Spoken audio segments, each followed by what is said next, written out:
आज हम ध्यान की एक ऐसी अवस्था के बारे में बात करेंगे जो बहुत प्यारे साधक होते हैं, उनके साथ यह अवस्था घटती है।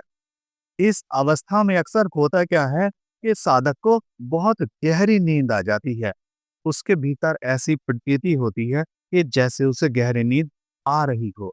और उस गहरी नींद में एक हल्का सा भाव ये भी बना रहता है कि जैसे सुन का अनुभव कहीं ना कहीं थोड़ा मोड़ा साधक को हो रहा हो। ऐसा भी हो जाता है, लेकिन अक्सर ज्यादातर जब ये अवस्था गुजरती है तो ऐसा नहीं होता है, क्योंकि यह चेतना शून्य अवस्था होती है जो शरीर के साथ साथ चेतना पर भी घटती है। इस अवस्था में साधक का अपने शरीर पर कंट्रोल नहीं रहता है, उसका अपने हाथ पैरों पर कंट्रोल नहीं रहता है।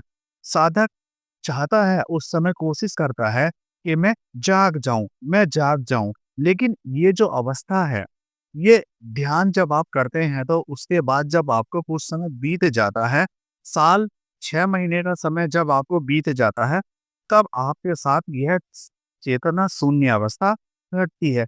तो इसमें आपका प्रयास होता है कि मैं इस अवस्था में ना जाऊं, क्योंकि इस अवस्था में जाने के बाद आपका शरीर भी शून्य हो जाता है और आपकी चेतना भी शून्य हो जाती है।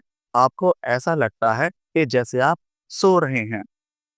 बहुत से साधक जो अति संवेदनशील साधक होते हैं, तो वो इस अवस्था में आकर थोड़ी बेचैनी भी महसूस करते हैं। लेकिन जहाँ तक मेरे अनुभव की बात है, हजार में से कोई एक ऐसा साधक होगा जो चेतना शून्य और शरीर शून्य की अवस्था में बेचैन हो।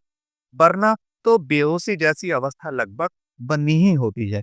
उसमें ना ही तो शरीर का बोध होता है और ना ही चेतना का बोध रहता है कि मेरी चेतना सजग है या मेरी चेतना जाग रही है।